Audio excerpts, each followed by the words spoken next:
नमस्कार विद्यार्थी मित्रांनो, स्मार्ट अभ्यास या यूट्यूब चॅनलवर आपले मनापासून स्वागत आहे. आज दिनांक 29 मार्चच्या ज्या महत्त्वपूर्ण चालू घडामोडी असणार आहेत त्याचा अभ्यास या व्हिडिओच्या माध्यमातून आपण करणार आहोत. तत्पूर्वी आपण जर चॅनलवर नवीन असाल तर चॅनलला सबस्क्राईब करून घ्या. व्हिडिओ जर आवडला तर व्हिडिओला लाईक करा. तसेच हा व्हिडिओ आपल्या विद्यार्थी मित्रांना नक्की शेअर करा, जेणेकरून याचा फायदा आपल्या मित्रांना सुद्धा होईल. चला मग सुरुवात करूया आजच्या महत्त्वपूर्ण चालू घडामोडींना. अत्यंत महत्त्वाचा हा पहिला प्रश्न असणार आहे.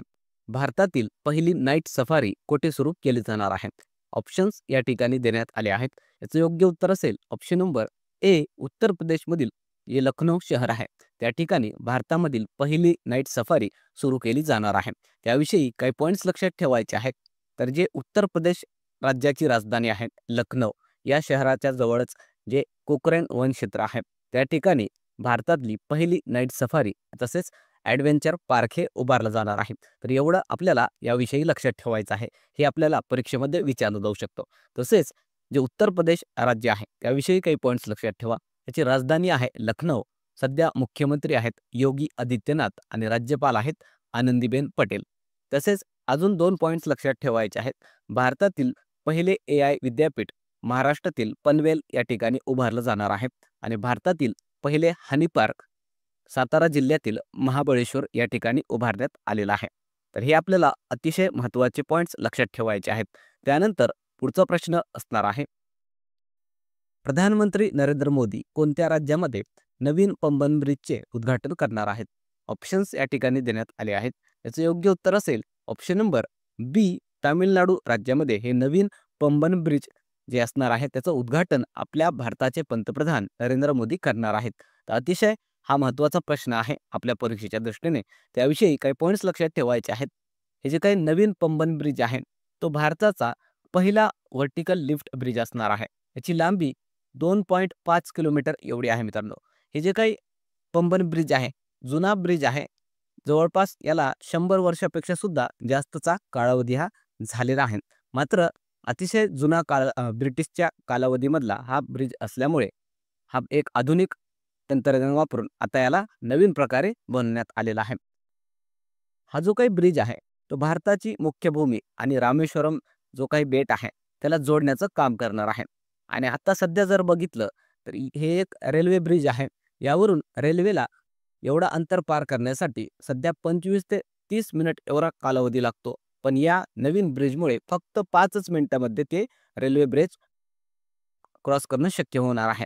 आणि व्हर्टिकल लिफ्ट ब्रिजचा अर्थ काय आहे की या ठिकाणी तुम्ही इमेजमध्ये बघू शकता, ज्यावेळेस रेल्वे येईल त्यावेळेस तो जो काही ब्रिज आहे तो खाली असणार आहे आणि ज्यावेळेस त्याच्या खालून म्हणजे बोट येणार असतील तर बोट हे येण्याच्या वेळेला ते ब्रिज आपोआप वरती घेतलं जाणं शक्य होणार आहे. तर अशा प्रकारचं हे भारतातलं पहिलं वर आणि खाली करता येऊ शकणारं व्हर्टिकल ब्रिज असणार आहे.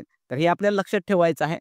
तसेच आपल्याला हे सुद्धा लक्षात ठेवायचं आहे की भारतातील पहिले काचेचं ब्रिज सुद्धा नुकतंच तामिळनाडू या राज्यामध्ये उभारण्यात आलेलं आहे.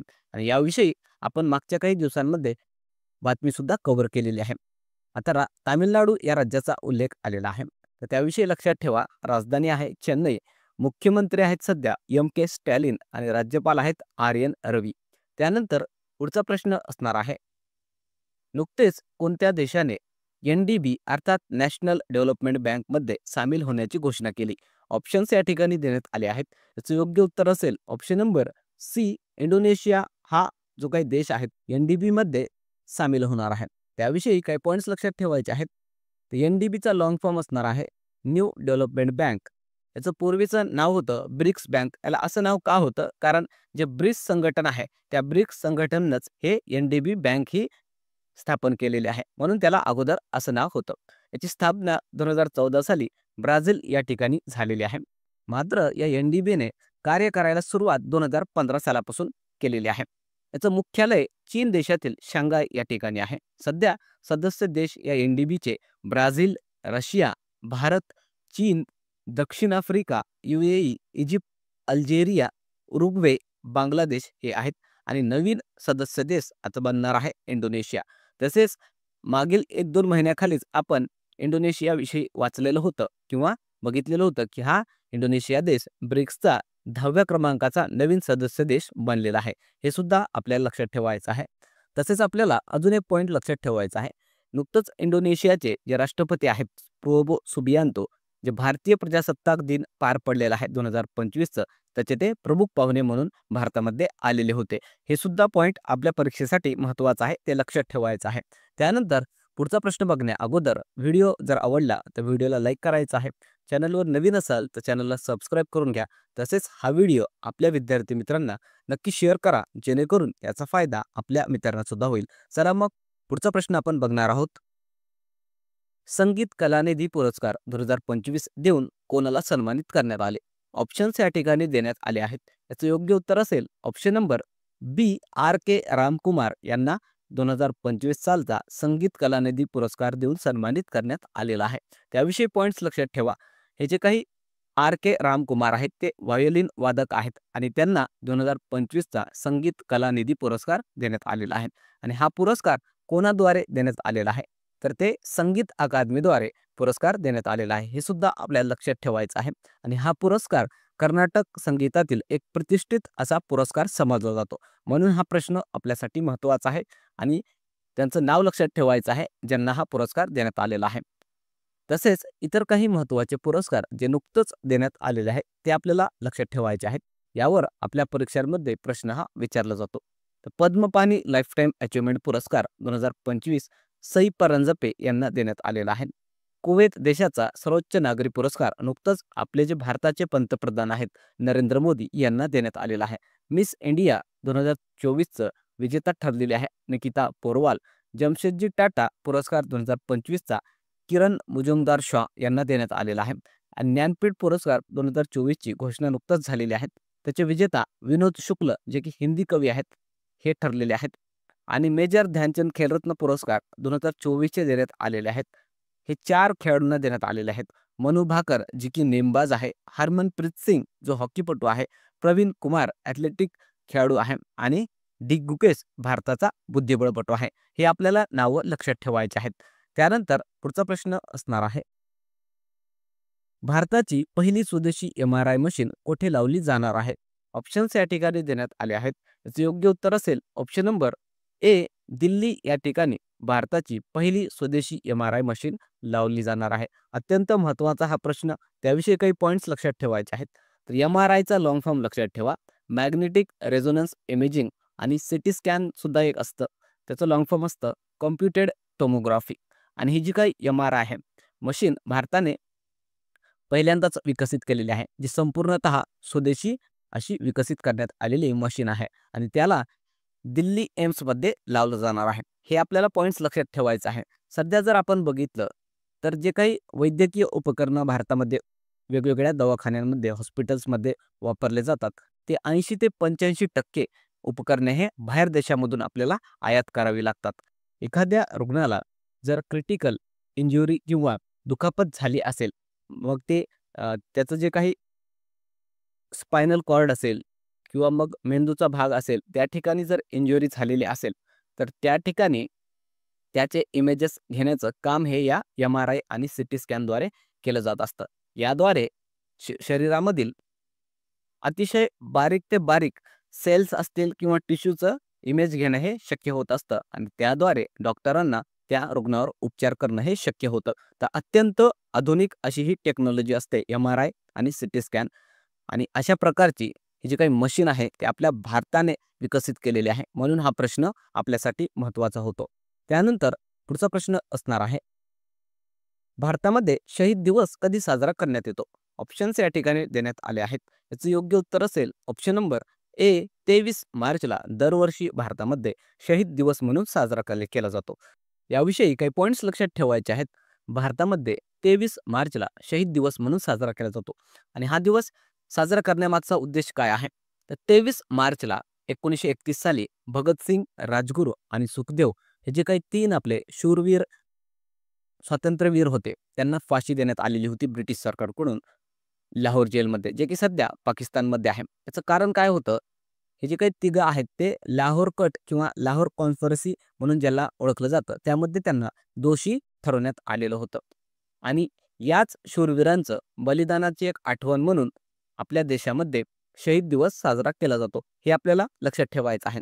तसेच इतर काही दिनविशेष आपल्या परीक्षेसाठी महत्त्वाचे आहेत, ते लक्षात ठेवायचे आहेत. 26 जुलैला कारगिल विजय दिवस साजरा केला जातो.